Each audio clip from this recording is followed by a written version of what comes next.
You're tuned into News Across the Galaxy, where they talk all things LA Galaxy with the Nag Boys. Let's start nagging.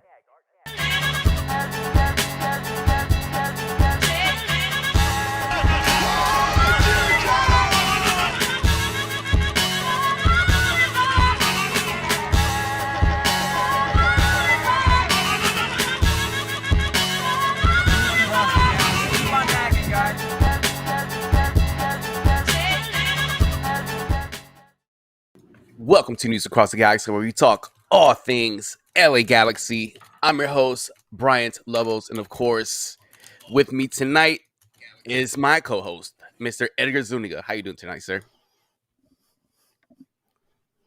Yeah, that's exactly what it is, dude. And of course, on the ones and twos, the man, the myth, legend. I'm doing all right, Mr. man. What about yourself, man? It was a very hot day, many ways. So there's something wrong with the delay audio. But on the ones and twos, myth, the man, the legend, Mr. Pretty Easy, Pretty Simple, Chuyaso. How you doing, Chuy? Hey, doing pretty good, man. A little sick, but still here. Yeah, it seems like everybody's feeling a little sick. I know Edgar mentioned it earlier before we went live that he was feeling a little sick. You're feeling a little sick. It seemed like my Sunday team in the morning was a little sick because we were fucking lazy as shit to play, just like the LA Galaxy. So there's not that anything far removed.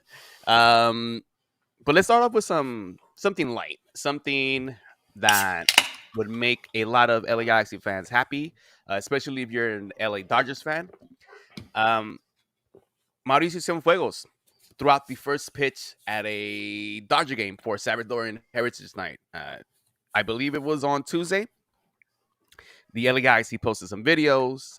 Shout out to Abja, who been putting mad work to try to get something like this happen.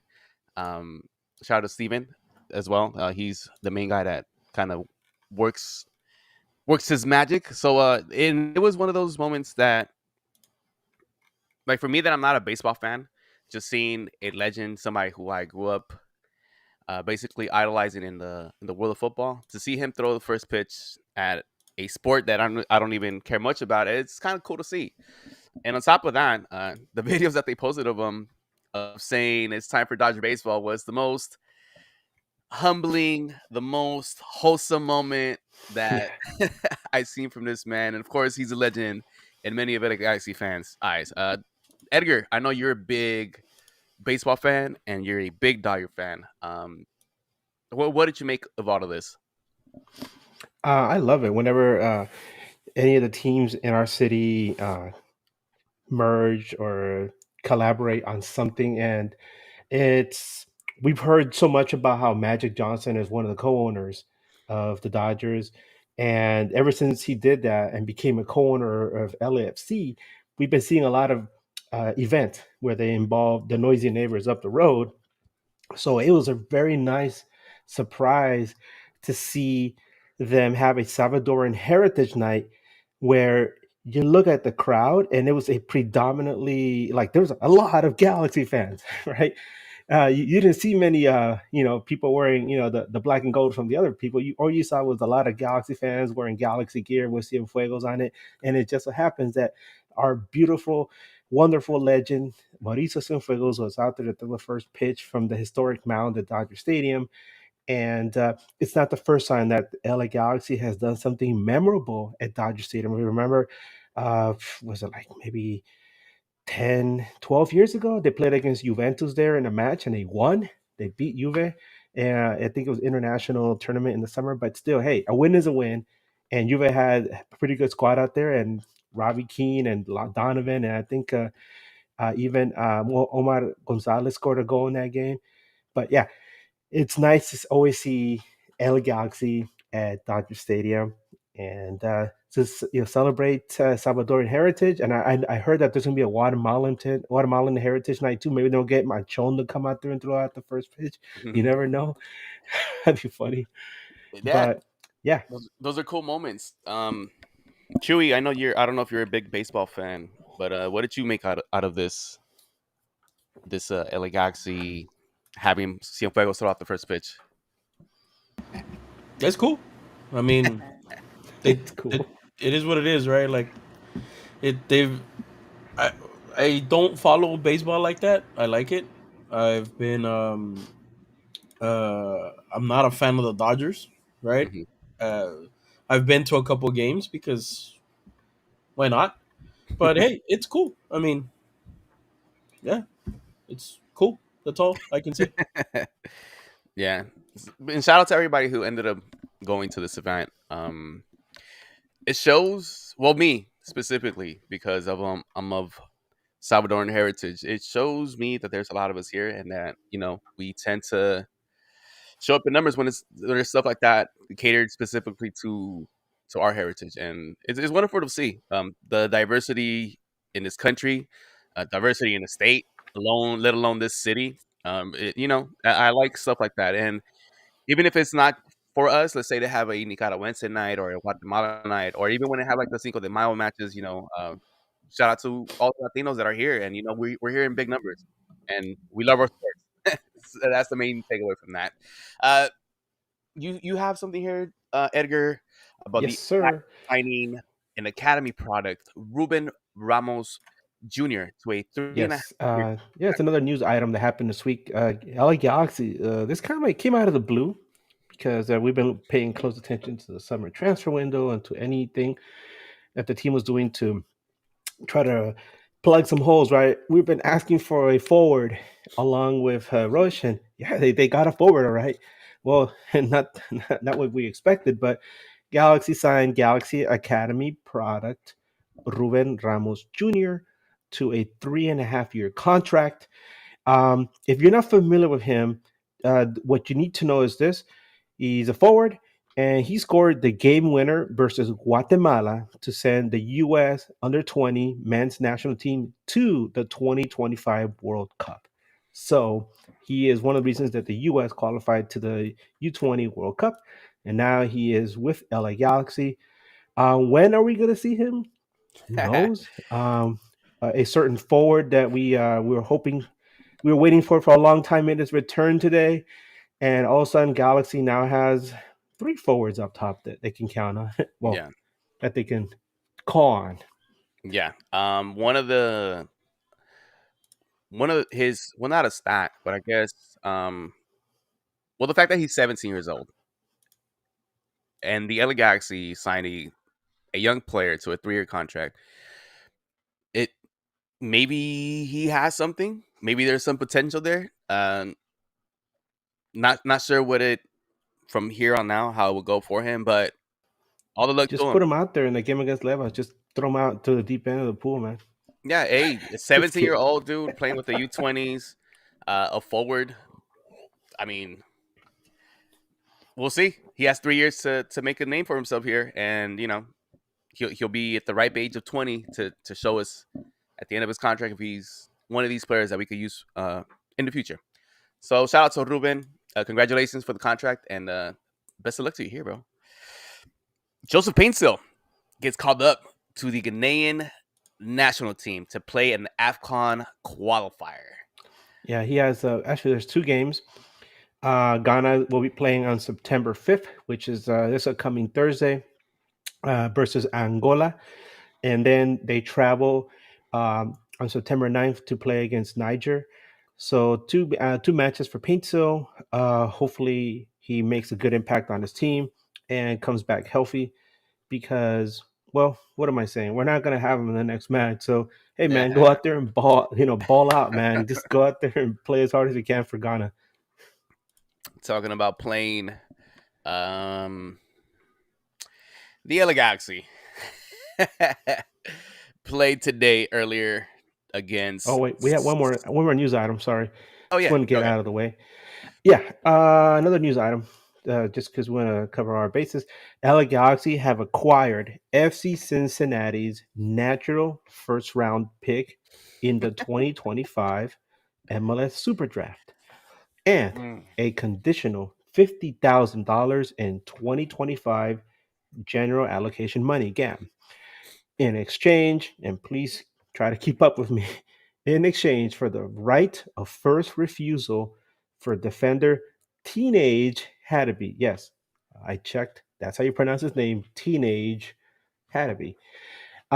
In case you're wondering about right of first refusal, break it down as this: right of first refusal means that LA Galaxy has the first option to buy the player. So if another team decides they want to buy that player, Galaxy can choose to match their bid to acquire him or choose not to bid for the player. So, it's something. And one last thing before we get into the game, Bryant, Yes. any questions about that?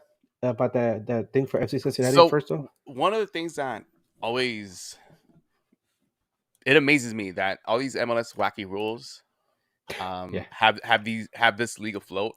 I know there's a lot of um how would you say this? funny money. I guess that's what you call it.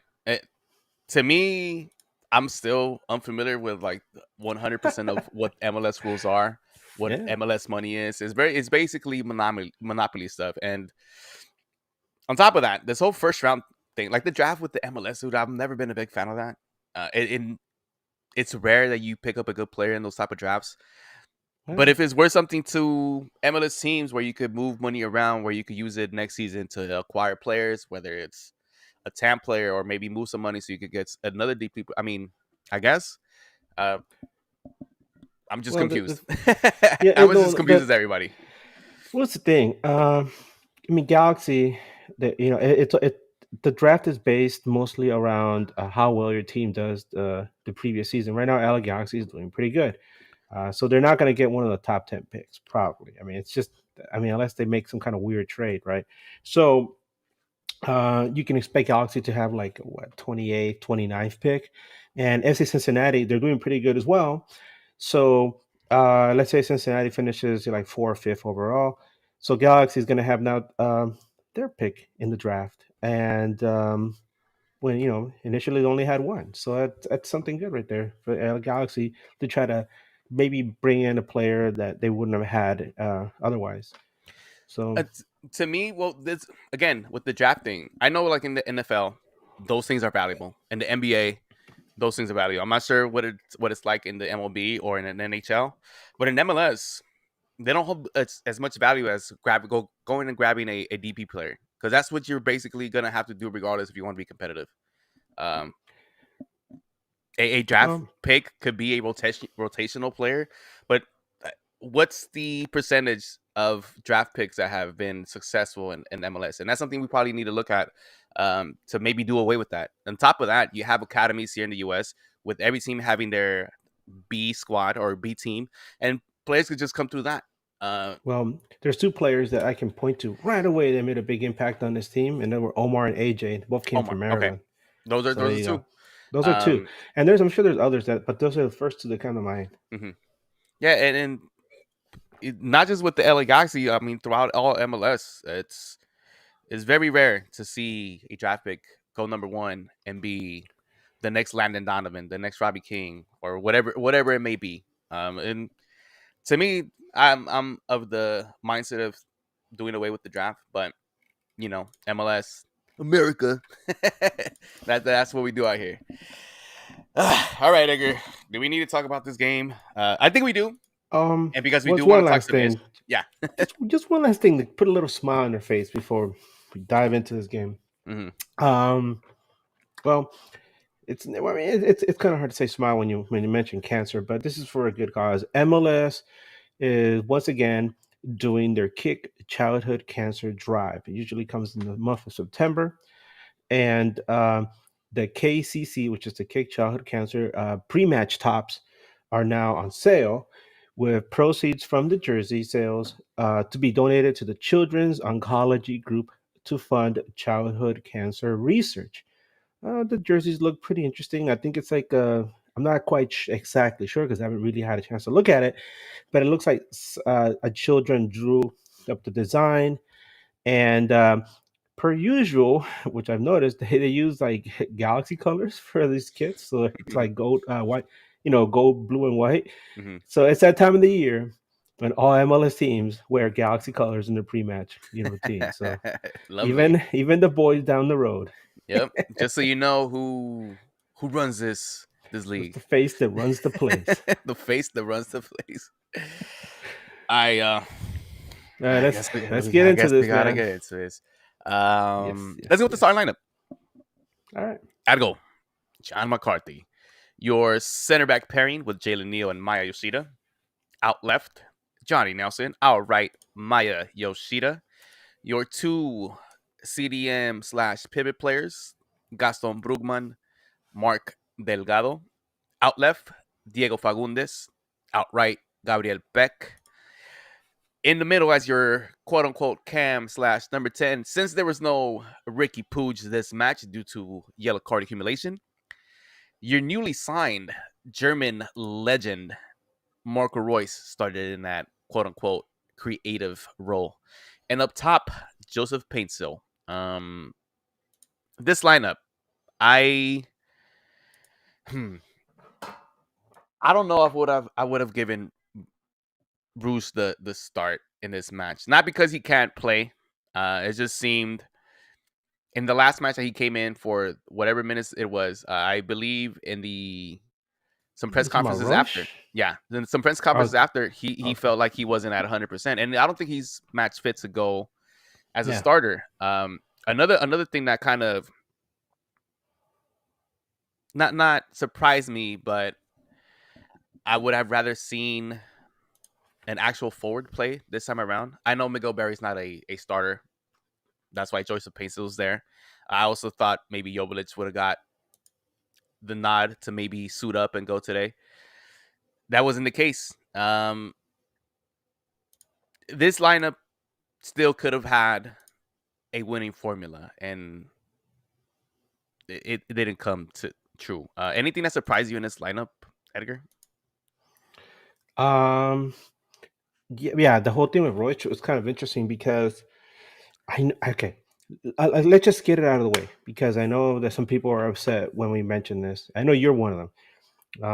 Galaxy does not do good when they have to play Sunday games this early, and it's just you can go back to the history of the team, and it's just doesn't work for them. And let me tell you something, okay?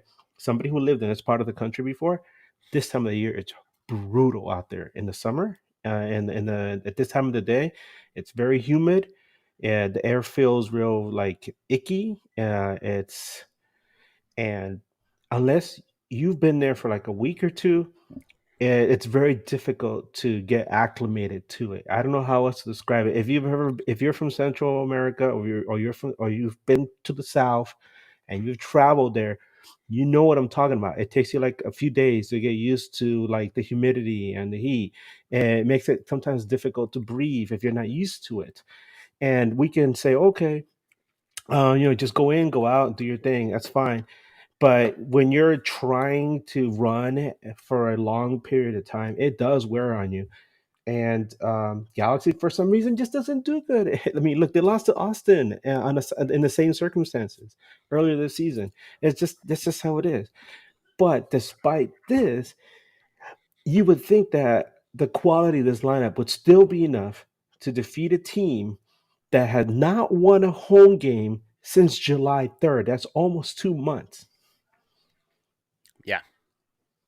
And when I saw Royce in the starting lineup, I was like, I'd be much more comfortable having him come in later in the half or at halftime, because putting him out there right from the get go and expecting him to go, I don't know how long, and if things go belly up early, which they did, then they're gonna have to be climbing, have that uphill climb the entire time, and you don't want to put that kind of stress on him right away. He's not used to MLS. He's just barely, his first match was on a cool, Saturday evening in Southern California, and all of a sudden you're throwing him out there in the middle of the day in the Midwest in sweltering summer heat. Mm-hmm. It's two different atmospheres. So yeah, obviously I wish somebody else would have started in front of Rush, but hey. Vanny did what he did, and just to cap it off, our good buddy Phil Brooks, he actually Phil Brooks, he actually messaged me, right, and he True. said, very interesting personnel changes from Greg Vanny there. Yeah. Well, this is okay. Phil Brooks at You CM have Punk. is Really Phil Grooms. hoping. It's Phil Grooms. This is the thing.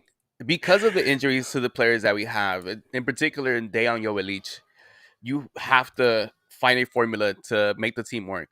Like I said, I know Miguel Barry's not a starter, but nah, I can't even say that either because we would have gave Vanny shit if he would have started Barry. So this is the best lineup you could go with the players you have available. It's just I don't know. Let's get into this match. First 15 minutes, they were very crucial, especially when you're in First away match. 15 minutes. Yeah, Yeah, man. you're the away team. You need to absorb whatever pressure it was. We had that chat with Phil Grooms during the midweek show that they're coming into this game really wanting a win, and it was early when they got that goal. Yeah, ninth minute. Bad clearance pass from Jay McCarthy.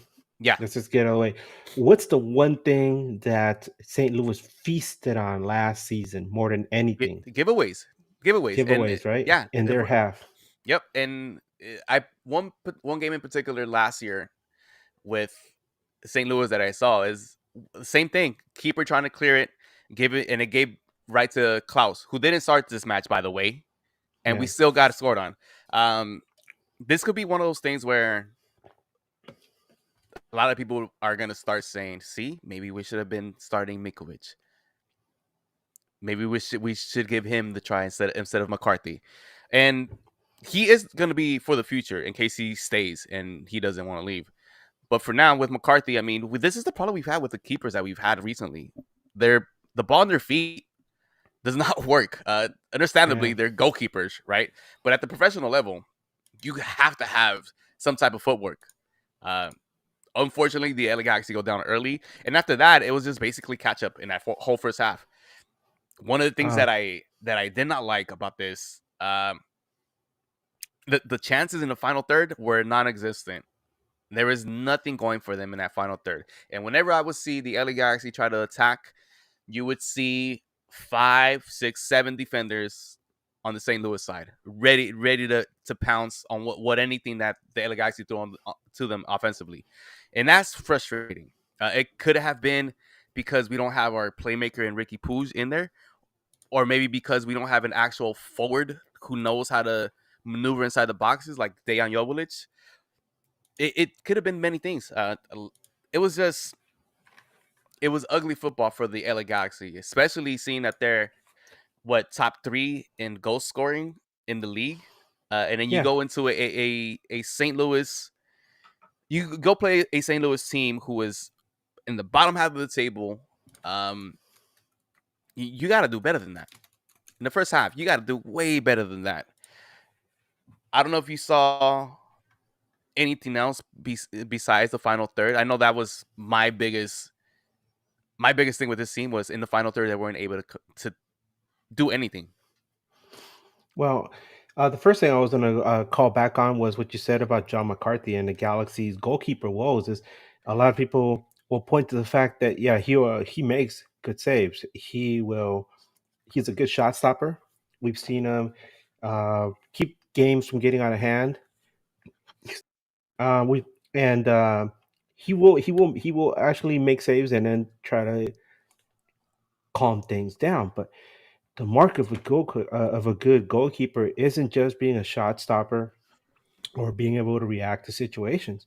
It's being able to know how to distribute the ball once you stopped it, being able to either calm everybody down and get things started from the back going forward, or being able to recognize a situation up front and distributing the ball as quickly as possible to the right person without turning it over. And that's one thing where that's when you got to remember, as good as we think John McCarthy is, he's still considered mid-table when it comes to MLS goalkeepers, and that's MLS. Okay, we're not even talking about. We're not even going to get into a discussion with goalkeepers. Just MLS. He's mid-table. But you go and look at some of the better goalkeepers in this league, like for example, on the other side, St. Louis has Roman Berkey, right, yeah. DP goalkeeper.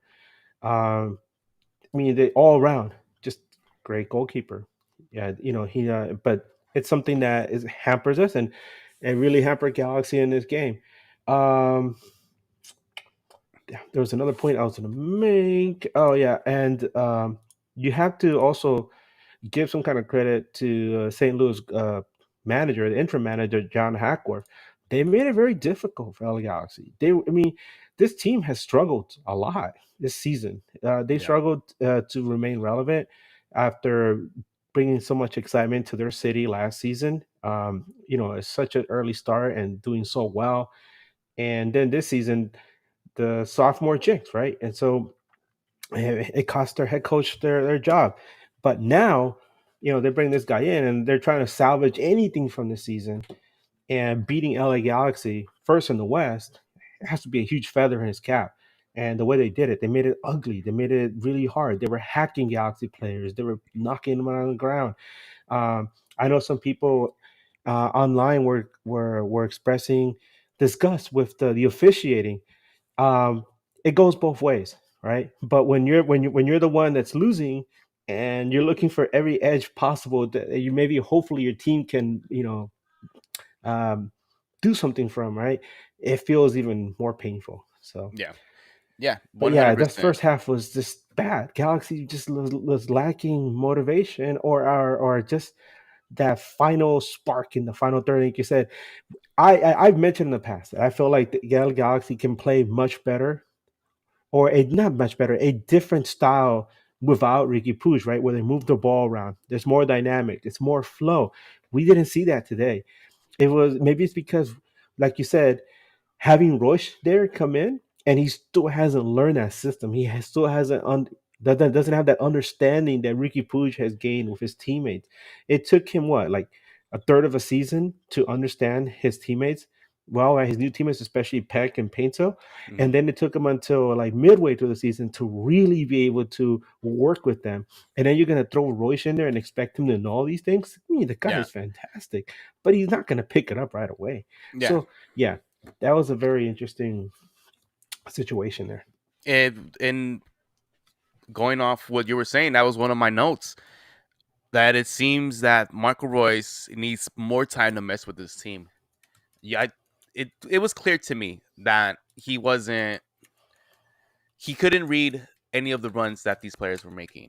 And another player that, okay, let me ask you: did Brugman play good today? Mm, mm, not really. He Look, hasn't. go ahead, my bad. No, he hasn't been as sharp as he was before. And I know there was there was those rumors that we saw during the week about him being linked to Oviedo, right? Hmm. And which he quickly dismissed. Right, Alex Reese posted, "Oh, Shout out. Oviedo, has expressed interest in bringing back fan favorite Gaston Brugman back to Oviedo," and the man himself went online and said, "No, this is not true." Hmm. So it's interesting, but where there's fire, there's smoke. Maybe there's something brewing there, and maybe somebody just doesn't want to, say make it public yet, because you know how these contract things are. They have to Yeah. remain all hush hush until somebody puts pen to paper. Um, but Brugman hasn't been as sharp as he was when he first joined the team, and when we saw him really do well. So maybe it's just a sign that it's time for the team to move on for somebody else, right? As much as we love Gaston Brugman, but maybe he's past the shelf life at this point. Well, maybe it also has to do with the fact that Ricky wasn't starting. It seems like him and Ricky have a better understanding together on the pitch. Good But point. then again, in Brugman's absence, Sadio has been more than stellar in his position and in his role. Granted, spoiler alert, I think it was his fault why we got scored on the Oh second yeah, goal. But even with those type of mistakes that he's had throughout the whole season, I think he's been a solid player for what the LA Galaxy needs in that position and more. I know what Brugman gives is more the long balls, the touch, right? But and in this game, I guess that was Vanny's train of thought. Get people more in there that have ability to move the ball around a little better than what Sadio could do, but it didn't work. I seen Brugman look not game is off award, but pretty bad. Let me ask you about another player, Mark Delgado. He seemed like he was in the match. I didn't feel he was in there at all. He felt non-existent in that first half as well. Yeah, it's unfortunate. Speaking as a defender, I always like it when nobody mentions my name, Mm-hmm. right? That means I've done my job. But if I'm a creative, if I'm like a midfielder, you definitely I definitely want you talking about me or mentioning me at least in a positive manner. But like you said, a lot. It seems like it's not just Mark Delgado. It seems that several players on this team um, are still kind of like snoozing, I guess, not realizing that the League's Cup break is over. It's Yeah. like, hey, it's like the it's like the covers are still on. And they're like, I don't want to get up. Hit the snooze button. And meanwhile, you guys got like Ricky Pooch, right? And who was like, come on, boys, let's get up, let's go. But obviously, Ricky wasn't in this game to get his boys going. But yeah, there's some players that this break was not good for them, Yeah. and now they get another break because Another week break. Yep. another extra week because of the FIFA international dates. So hopefully, it's an opportunity for everyone to get completely healthy and Yeah. get back into that mindset where they're drilling and drilling and drilling and drilling because. Every time we play against LAFC, we say this is the biggest match of the season. Now it really is a big match because an opportunity to secure an 8 point gap against LAFC and probably dominance of the Western Conference. That opportunity is gone, Yep. and now you have to play against a team that has already 2 victories under the belt against you this season, and who has gotten stronger with Olivier Giroud. Mm, Never mind that they lost, another final. But the fact that they're getting to these finals shows how hungry they are and the kind of quality that they have. And so now it's time for LA Galaxy to step up and say like, hey, it's we have something to say about this. We still have a voice in the city, and we're going to show you who the real men are here. But you have to do it. You have to step up. And this is I just hope Greg Vanny gets these guys in the right mindset because they're not going to have Joseph Pinto. yep. So Next match is another thing, that yellow. And let's move into the second half because that first half was horrendous. The frustration from everybody, particularly Gabriel Peck. He was not given any space to do anything. Whatever the game scheme was for St. Louis, they executed that to perfection in that first half. The LA Galaxy was frustrated and couldn't do nothing. Of course, no Ricky, no party. Second half starts. My goat comes in. Miguel Berry at the half. And right away, say his name. say his name 3 times and he appears. Right away, makes a big impact. And that was one of my things where I was like, man, maybe he should have started in this match. Maybe we could have used Fagundes in that creative role. Do you remember when Fagundes played in that creative role when Ricky wasn't available and the LA Galaxy was flowing nicely on the offensive side? What happened? Right? Well, Miguel Berry comes in second half, and right away, Peck gets the equalizer. And from there on out, I was of the thought, you know what? Maybe we could do this. And maybe this is the call they get for this player, for this team, my bad, to wake up and run away with some away points. Wrong. Wrong. I mean, obviously, at that point, we're feeling optimistic because one of the things you want to do as soon as you get out of the half is make an impact right away to get back into the game. Yeah. And what a way to make an impact. Miguel Berry comes in, all the lights are flashing, like he's coming in like Joe Hendry, right?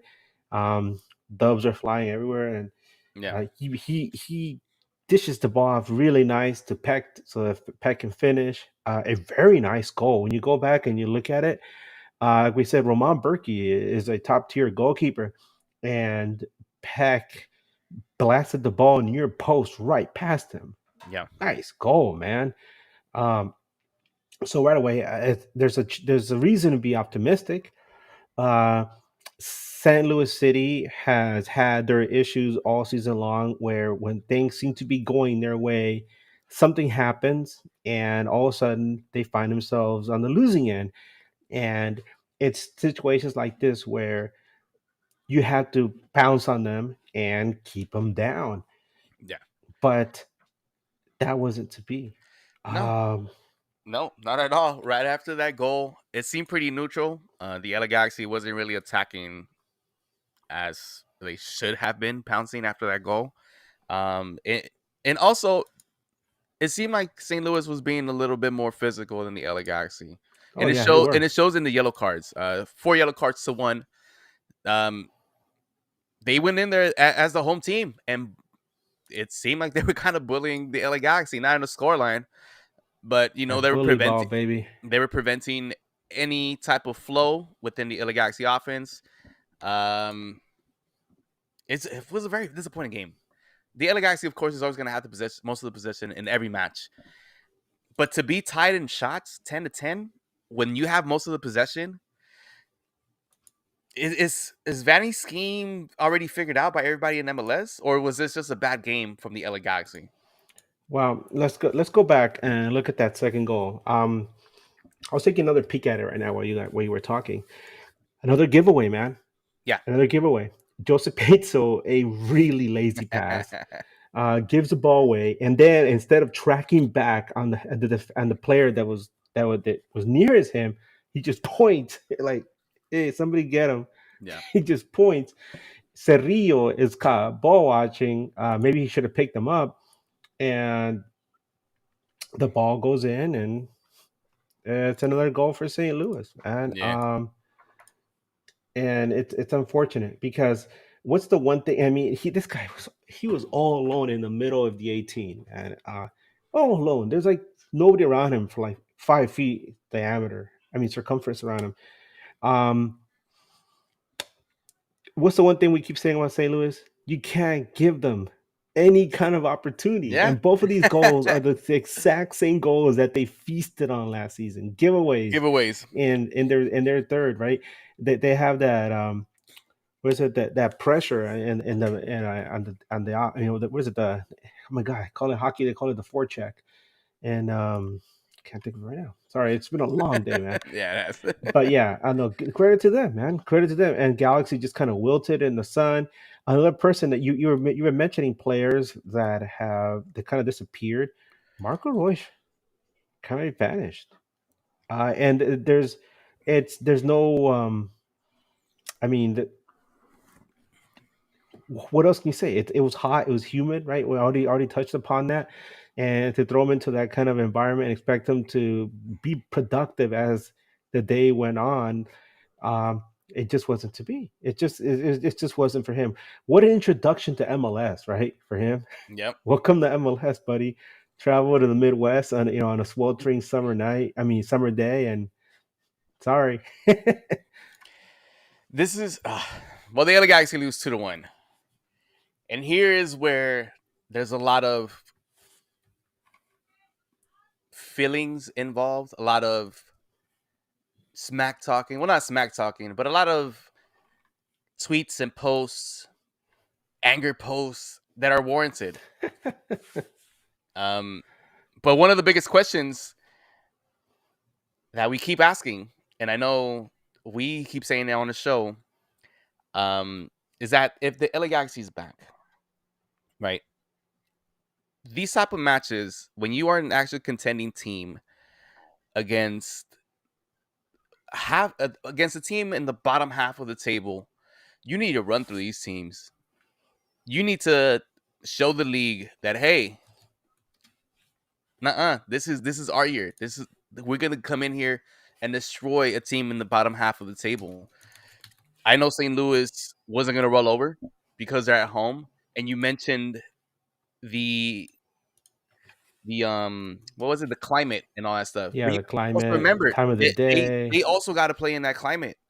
I don't think that's they're- that big of an excuse. I know it's their home, but it's not that big of an excuse. You're the LA Galaxy. You're in first in the West. If you want to show everybody in MLS that you're a contending team, you put these teams away, and you show dominance in your conference. You could, like you said, We could have been 8 points ahead. And then looked at the next match and be like, all right, we're ready for you guys too. Easy. Pan comido. But no, the team drops points away. I know there's a lot of injuries involved, and you kind of got to give them a little slack with that. But even then, you have way better quality on the pitch to beat this team who had injuries. They're riddled with injuries right now. They're not their best version of St. Louis. You lose to this team, what does that say about you? Is it on Vanny? Is it on the players? Who is it on, Edgar? So I think it's a bit of both. And let me point something out to you because earlier today I was walking my dog and I was thinking about why some of these losses have been frustrating, right? Uh, Obviously, Galaxy has lost twice to LAFC, and as frustrating as it is to lose to your biggest rival, they're a quality team. So you could say, you know what, they lost to a good team, and it hurts and it bothers you, but it was close, right? But then you look at the other losses, right? You look at the other losses that they lost. They lost to Austin, a bad team, a team with a losing record. They lost to Chicago, another bad team. Galaxy hadn't lost to Chicago in 14 years. 14 years, right? They lost to Dallas, right? Dallas is a bad team. They're not doing so good right now. And now they lost to St. Louis City, another bad team. These are all teams that are not even. I mean, they're not good. They all have losing records. Um, Damn, that is bad. And then what does that tell you, right? Galaxy will stand up and fight against the teams that are stronger. But then when it comes to these smaller teams, it's like they're not checking in. It's like they expect that they're gonna walk in and take those 3 points. Buddy, you still gotta go out there and play. You gotta go out there and earn it. That's the one thing I love about this league, right? It's not like you come in there like Liverpool or like, well, let's give a big name like Bayern Munich, and you're gonna dominate, right? On any given Sunday. No, man. And here at MLS, you gotta earn every point. Yeah. Even the LAFCs and the Miamis and the Columbus Crews, they all gotta go in there and earn those points. We saw LAFC lost to Houston at home, right? That should have helped us. And instead, we're looking at this now and we're like, damn, this is a missed opportunity because Galaxy didn't do their due diligence. Uh, you could place some of the blame on Vanny for starting Royce, where he could have just come in the second half. People say, oh, Galaxy's a second half team, right? Where Vanny makes adjustments. Well, bring Royce in the second half. If you see that something's not working out there, bring him in, make some adjustments instead of putting him out there and just letting him melt in the summer heat. And then some of the players were not there, and we saw the same performance earlier this year by Joseph Pinto against Austin, where he just was not there. You could tell he did not want to be there. Well, dude, you got to go play back. You got to go back to Africa and play, in similar environments for Ghana, and then you got to go travel to Niger. You better get your head in the game. Or maybe he's already thinking about those games. Maybe that's why he just was like, I'm gonna give it just a little bit of go, but I'm not gonna go 100 because I want to be, match fit for the AFCON qualifiers. Yeah, and that's frustrating to see if that's the case. I mean, I hope it's not, and I don't think it is, but dude, we're gonna need you in the next match. He's not gonna be here. He's not gonna be here. That's another thing. And then the yellow thing, and then the yellows. Picked up a stupid yellow. The yellows. Oh my goodness. And so we have to be straight up. This team is not ready to contend for a championship. I'll tell you this right now.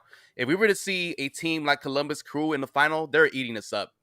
Oh, yeah. You guys want to say the LA Galaxy's back? No, they're not. They're not beating Columbus, who is third in the East. Okay, and you bring that up. Okay, let me make this clear, right? So that people, because I noticed this is what really set things off. I said we are not back. We're not there, not yet. All right, and some people were upset that I said that because they're like, we are back. We're contending. We're having fun. Look. There's people that, in this podcast, like me and Eddie, and even you, Bryant, that have been following the team from the early years, right? Since '96. And we have seen this team go from lowest lows to highest highs. We've seen them win championships. And when it's a championship season, there's something special in the air. I mean, 2005 was kind of aberration, right? Because they got in at the last minute. But there's something in the air, right? Where you're like, there's something special about this team, and then you're like, they have whatever it is, it's there. Um, and we haven't seen that for 10 years now. So it's any time that the team does well, win a game or two, we would get excited, right? We saw signs of that last season, but obviously last season was just a weird ass season. It's just from start to finish, it was just really weird. This season, we started with low expectations. Let's go back to the beginning of the season. Remember what we were thinking? We were like, "Oh, let's look at the schedule. We're gonna win this one, or we're gonna lose this one. We're definitely gonna lose this one. We might win this one, right?" But now we're looking at the schedule because we've seen that this team is better than our expectations, and we're saying, "Okay, this is winnable. This is winnable. Okay, we might lose this one, but this is definitely winnable." And our expectations have changed. To say that we are back to me means we are back as a title contender, that this team can challenge for an MLS Cup. That's what we are back to me means. For some people, we are back means winning 2 or 3 games. That's fine if that's what your expectations are, to be competitive and then lose in the playoffs. That's fine. You can go ahead and say that. Okay, we're back. We have fun. We go to the stadium. It feels good to win. It feels good to show up and have fun with your friends. And yeah, we are back as far as that's concerned. But for like the diehards, for the people that are like, no, I don't want to say diehards, because those people that are diehards that love going to the games. I'm saying for the people that have like a really high standard for this team, to say we are back means that we are definitely a title contender. We're up there with Columbus Crew, with Miami, with LAFC, with Cincinnati. Uh, we're in the conversation. Yeah. And to Go me, ahead. we're not there. But if you want to talk about lower expectations, to say, hey, we're winning games, we're having fun at the stadium. Yeah, we're back as far as that's concerned. But are we going to win the MLS Cup? It's still in the air. One of the Still in biggest the things air. that, in my opinion, that they need to fix before getting You into know what's a playoffs huge is the step? defense. You know what's a huge step towards saying we are back? Mm. Beat LAFC. I've been saying that all season. If they can beat LAFC, that's a big step. They haven't been able to do that. And then they lose games to bad teams. They lost to Dallas, a bad team. They lost to Austin, a bad team. They lost to Chicago, a really bad team. They lost to St. Louis, a really bad team. Remember, St. Louis hadn't won a home game in 2 months. And the other guys that gave them a win. Hey, Yeah, we he was like like, to "Here you we like go, to we like to here break you trends, go. though. You know what I mean? Here's two gift wrap, goals for you. We know Yeah. you guys love those." And if for everybody in the chat, RB back, just keep it real. There's a lot of things that we need to fix. I think mainly is defense, and unless that issue gets resolved, we are not going to go far in these playoffs. Yeah, we're first in the West, but we could be way ahead in the West. We could be 8 points up top in the West. We could be dominating an Austin when they were down, Dallas when they were down, Chicago when they were down. These teams that are in the bottom half of the table should be destroyed by this LA Galaxy team if we're back. Doesn't seem like it. I'm glad Yep. that we're better than last year, though. And I'll tell you Oh this: yeah. we're not back. We're just better than we have been the last 10 years. The other thing I want to say, is, and something I pointed out earlier, is we're definitely okay. You got to remember how bad this team was the last 2-3 years, right? And compared to last year, obviously it's like night and day. Mm-hmm. But this is still like a reclamation project.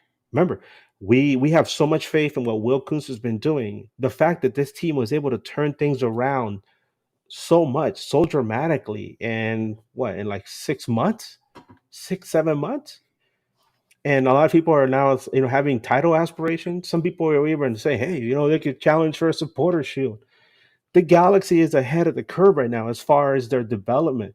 But that means that, they there's still some things that need to be fixed, though, right? We've seen Yeah. it. They're giving up goals on set pieces. They're giving up goals like we did in this game. They got pressured and they gave up 2 goals. The goalkeeping is 100%. There's holes in the defense. There's still a lot of question marks up top. You saw how there was that confusion with Roy starting, and when he should have been coming off the bench. These are all things, right, that you hope are figured out at this point of the season, especially with all that break that they had. They had all this time to figure these things out, and they haven't figured them out. So now is the time where you really need to buckle down and really work hard for those points instead of starting to wonder like, oh, do we have it? Do we have this? Do we have that? Did we figure that out? No, you should have done everything now, so that now at this point you just coast and you know what to do, and you have your lineup every single time, and you go there and your players are ready to go. Yeah. Yep. I agree with that. Before we put a cap on this, actually no, I think we're good in there. We'll Well, do some there's awards a for now. couple notes though. Yeah, We'll say go ahead. just little things. Marco Reus was reunited with his old Dortmund teammate Roman Berkey. You know, they pat each other in the back. Hey! Right. We saw the return of Dejan Jovalic, which is obviously is a positive. We haven't seen him in a while. Did he do anything? Not really. But it's nice to see him running around out there.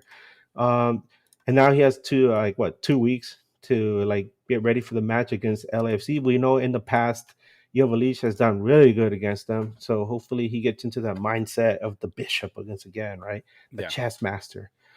And that's pretty much it. And if you have any questions, comments, well, actually, I'm gonna say this: once Jovalic comes back, the LA Galaxy is gonna la va a meter. What if it's just that? What if it's just missing Jovalic? That could just be the key. And remember, everybody was like, "No, we can't start Jovalic."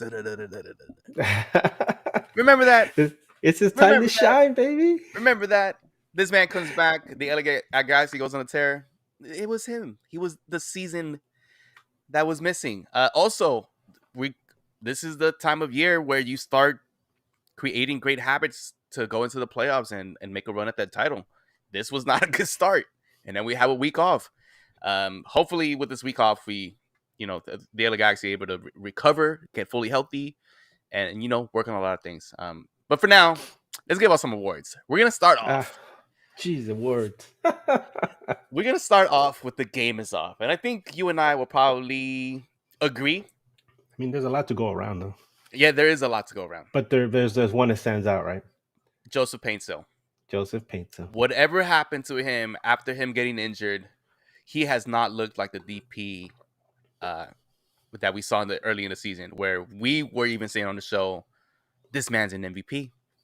This man is something that we were missing in the LA Galaxy. It could be just him getting into his own head, and granted as well, he thrives and puts in work on the wing. We've been using him more as a striker recently, so it could be due to that. But I mean, you're a DP, right? Wherever you are on the pitch, you should be effective. You should be disruptive on the offensive side. You should be scoring goals, correct? But I don't know. It could be just him in his own head. Would you agree with that? Yeah. Like I said, after this Leagues Cup break, a lot of people came back rusty. You could tell they kind of, I don't know if they were loafing off, but they just weren't as sharp as they were right before, the Leagues Cup break started. But I also think, like I said, maybe in his mind, he already knew he was going to be called up to Ghana. I mean, I'm sure he already knew already. And so he just didn't go 100% because he's got to get match fit for the game later this week against Angola. And so maybe his mind was already there, kind of like, when you're a high school senior, you got senioritis and you're not really paying attention to a lot of stuff, and your mind's already on summer plans or whatever it is you're going to do when school's over. So maybe he's got the Afghanitis or something. He's like, yeah, I'm thinking about that, baby. And unfortunately, it was to the detriment of the LA Galaxy. I do feel that he had a tough time recovering after that injury, but he did show signs of getting back to form. But missing that penalty last week, oh damn, that hurt. Yeah. But since we got back from Leagues Cup, he just hasn't been as sharp as he has been before. Hopefully he can find his groove, when he goes back to Ghana, and when he comes back with renewed energy. Sometimes we need that, right? Sometimes we just need to go home, get some home cooking, listen to Yep. some of your jams on the radio, right?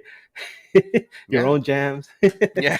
And right, Yeah. he'll be like Miley Cyrus, talking about how, they picked him up at the radio. I mean, they picked him up at the airport. He's listening to his own song. Beautiful. It's- Beautiful. so maybe that's what he needs. Come back. Hey, I'm ready to go, boys. Let's go. Yeah, hopefully, because if But this for team, now, no, yeah, game is off. because if this team really wants to get into a deep run, we're gonna need him. We're gonna need all the three DPs Definitely. and Yoba Leach, whether you would like to hear that or not. This is right. where it gets hard. Yeah, this is it. Well, actually, no. These next two awards, the honorable mention, the You've Got Heartman, it could go to my GOAT, Miguel Berry. Yeah. It could go to Gabriel Peck for scoring the goal. Or it could go to Mickey Yamane, who I thought had an excellent game, actually, despite the offensive woes that this team had. But for this time around, I think I'm going to give it to Miguel Berry. Miguel Berry comes in, and as soon as he comes in, creates chaos with a nice assist to Gabriel Peck. What more do you need from that guy, right? I know a lot of people like to bash him, but I will not be one of them because he is my GOAT. And for that, he gets the honorable mention, the You've Got Heartman Award. Go ahead, Edgar. Ah, man. I don't want to copy your homework. It's hard to argue against that because, yeah, he did have immediate impact. That's another thing, LA Galaxy. One of the issues that I think shows up on set pieces is the lack of size of our players. We don't have the biggest roster on, right? A lot of our guys are smaller guys, like Ricky Pooch. Well, not that small, but Ricky Pooch is a small little dude, right? Mm-hmm. But we don't have like towering players, and it's always good when you have a good, solid, strong, tall forward. And you would hope Miguel Berry would be a little bit more skillful, but just the fact that he's a presence out there and he's a body, and he can slam around and try to create some chaos in the box. That's exactly what he did. That little give and go to Gabriel Peck for the goal. Nice, very nice from Miguel Berry. We expect him to score goals, but when he does little things like that, it's always nice too. It's a nice little bonus. I do. I love that. I love when he plays well, dude. I don't know why it hypes me up. Like, I know we give him shit a lot on the show, and we gave him a lot of shit early in the season. Right now, he's on that. I don't know what it is. I like him off the bench. It's all that love we got from the Atlanta boys. Yeah, I love watching him play. I don't know what it is. It's just the energy. I don't know. He has great hair. It's something. Yeah, he does. He does. So this is where the hard one and the hard award, because I don't know who to give it to, and this one's the prestigious, the greatest award in all of MLS. The next standing player of the match. The match. It goes to Marco Royce. No, I'm just kidding. No. Yeah, the shit game. Guy. Dude, he had a game where he could have scored on his own teammate, his old teammate in Roman Berkey. It could have been one of those. I just remember him lining up at that free kick and he's taking those deep breaths like he's about to give birth or something, right? And I'm like, what are you doing, buddy? Then he just fires it right at him. I'm like, dude, come on, man. show me something. But next standing player, Edgar. Do you have anybody? I mean, you know what? I could keep it simple and just say Peck because he scored. Yeah, no, it is Peck, man. I'll do it for Peck. I'll do it for Gabriel Peck, okay? Because he scored the goal, man, and he gave us that glimmer of hope. Where Joseph Pinso was not having a good match, so you're like, hey, we got another DP in here, Gabriel Peck, and he scored a banger. It was a nice goal, beautiful goal against a quality goalkeeper. So give me a hope that maybe we'll see a little bit more Peck as the game wore on, but no, that was it. The team was just, in a match like this, you got to take what you can. Yeah. Damn it, dude! 3 points dropped. Yeah, it's tough to. This one is tough to swallow. I know you mentioned that the next match against LAFC is a big one, but I think this was a big one. This was not a must win, but if you want to solidify your place in the West and have home field advantage throughout the whole thing, you win this game. And you think about some of the losses the team has had where they play against teams that are not well. Like I said, I just went off. I rattled off some of them, but there's this one, like the game against Austin. I had a feeling they were going to lose. Right? I was like, yeah, they're going to lose this game. It just had a feeling, and they lost. The game against Dallas, we already knew they were going to lose because, you know, Galaxy just doesn't do well in Texas. Um, but this one and the Chicago game are two games that I really, really wish they had won, because those games, they had no business losing those games. They had no business losing against Chicago, which is was really sorry at the time. They had no business losing to St. Louis when they're having issues trying to, keep fans interested in the team, which is struggling. I mean, I don't want to bash their fan base. I mean, they have a great support, but I know that it's hard to go to the stadium when your team has only won 4 home games, right, and remain positive and cheerful. But here comes Galaxy saying, "Hey guys, here's a chance to come back. We're giving you a reason to come back. And, watch your team. Yeah, They can win games at home against some of the best teams in the league. Look at us." yeah. So, bleh. This game was just bad. It Oh, was. dude, and this loss, man. The fact that LAFC lost and we lost, Yeah, dude, like those points for in the table would have helped us so much. Even the tie would have been yeah, a good thing, right? Because now LAFC, yeah, we play against LAFC next match, but they're only they're 6 points behind. Yeah. Well, yeah. I was actually when I was on the Atlanta show last week, they asked me about the situation between Galaxy and LAFC, and I told him, I really think that LA Galaxy has a great opportunity to win the West, but that means that they would have to be almost near perfect down the road, and LAFC would have to drop some games. And I was like, they got to play several games against tough teams. And I mentioned some teams that they got to play. And I was like, they could lose this one, they could lose this one. Houston was not one of those games where I said I think LAFC's gonna lose to Houston, because they've been so good at home. They lost to Houston, and so this, like Chewy said, this is an opportunity to extend that, and it hurt because it's Yeah. such a wasted opportunity. But Yeah. it just adds to the drama. And here in LA, we love drama, baby. Yep. Well, the LA Galaxy still remains in first. They need to be better though.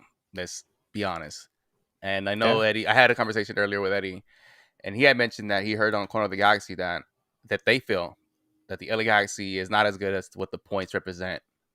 And this game kind of showed that, to be honest. But anyway, let's get into some questions. Yes, sir. On Instagram from Logan Jones. If Painso decides to play like this for the rest of the season, please get him off the squad. Let's Ooh. pump the brakes. Let's pump the brakes. Yeah, I don't know about that. And last question from Godino Art. Shout out to our friend David Godino. Will having the upcoming week off hurt the team or help the team? I mean, they've had a lot of time off already. It did not help the team. It did not help them at all. But I feel like it's kind of like a false start, right? You've seen a false start in track and field, right? Where Mhm. ready, set, and then somebody takes off before the gun goes off, right? Maybe this is an opportunity for Galaxy to look at how they played the last 2 games. Because let's be honest, um, Atlanta could have gone sideways, right? But Atlanta they're having their own struggles right now, and Galaxy was able to win that game. You would think the same would happen against St. Louis, but St. Louis feasted off turnovers. Um, so there's an opportunity to go back and say, hey, you know what? That was a false start from the Leagues Cup break. Let's figure out a game plan to beat LAFC and get that W at home and on El Tráfico, and then use that energy and that momentum to carry us the rest of the way. Winning against LAFC is a huge step towards saying we are back. I want to say that. But to say, like I said, to say that we are really back, I want to see this team in an MLS Cup final, at least being there. And then they could say, yeah, okay, we're back because we're competing for a championship. But as far as like, hey, we're back to having fun at the stadium. We're back to having hot dog girls show up, and take photos with the people and the kids. Um, we're back to having a sense of optimism. Yeah, definitely, that's back. But we have I know I do have a higher standard for this team because I've seen what they can do when things are really going well. Yeah, and we're gonna give it Well- straight up. We're not gonna fucking bullshit around if they suck or not. Yeah, I'm When not a they suck, homer, they man. suck. I'm not a homer. Chewy? You guys, Chewy? I mean, you guys, as long as you guys have known me, have I ever been a homer? I have Nah. no idea if you eat donuts, dude. You're bald. You're yellow More. sometimes. I mean, More. I don't know if you eat donuts or More. not. So I have no idea. But More. one of the things for sure that we are back is that we're back to not winning more than 3 games in a row. It's true. We're back to playing 3 games in a week for Oh, next shit. game. Yep. So yeah, we're Yeah. back in certain things for sure. Fucking Chewy. Yeah. Great take, Chewy. As always. Dun, dun, Yeah. Thank you to you guys who submitted questions. All right, boys. I think we're done talking shit. Edgar, if there's anything else before we take off that you want to say? Just remember the next home game is against LAFC. As we always say, just keep it cool. Please do not get triggered into getting into any arguments or fights or anything like that. The game itself will be entertainment enough. There's no reason to have any entertainment in the stands. There's no reason to end up, getting dragged out of the stadium, ending up in a cell block somewhere. You go to the stadium, have fun, cheer, and get home safe. And as far as a midweek show, I know I reached out to the guys from the Happy Foot, Sad Foot, and they say that they have a lot of stuff going on because LAFC has been doing so much recently. I think they got Open Cup and they got some other games going on. So we're gonna figure out a way to somehow get them into a schedule, and if not, it's okay. We'll just see the guys. We'll see them, when we get the time. But for now, I'll keep you posted if we do have a show. So yeah, I'm pretty sure we could. So keep an eye out for our socials. See if we do a midweek. I'm guessing we won't have a show next week since the Galaxy won't be playing next week. But I Nah. mean, we'll keep in touch. We'll let everybody know. Edgar, where can the people find you? You guys can find me on Twitter as Edgar Nags. You can look for Edgar Nags. You can just put NA_GS, and on Instagram as Edgar Nags. And Chiasso, where right? can the people? Oh. Oh, Chiasso, you go first. You guys can find me as Chavez JA, Chavez Ha on all my socials. Pretty easy, pretty simple. And you can find me as Brian Nags on all socials. You can find News Across the Galaxy on all socials, platforms for podcasts. And if you're not subscribed yet to our YouTube, please do so. Please give a like to this video so we can get this video out there of us talking mad shit. And I think that is it for us tonight. Hey, Wu-Tang yes. for life. Wu-Tang for life. So from Edgar, Chewy, Keep myself, on Brian, we're up out of here.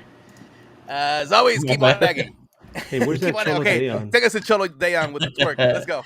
Keep Cholo on Dayon and his nagging. girls. Keep on nagging.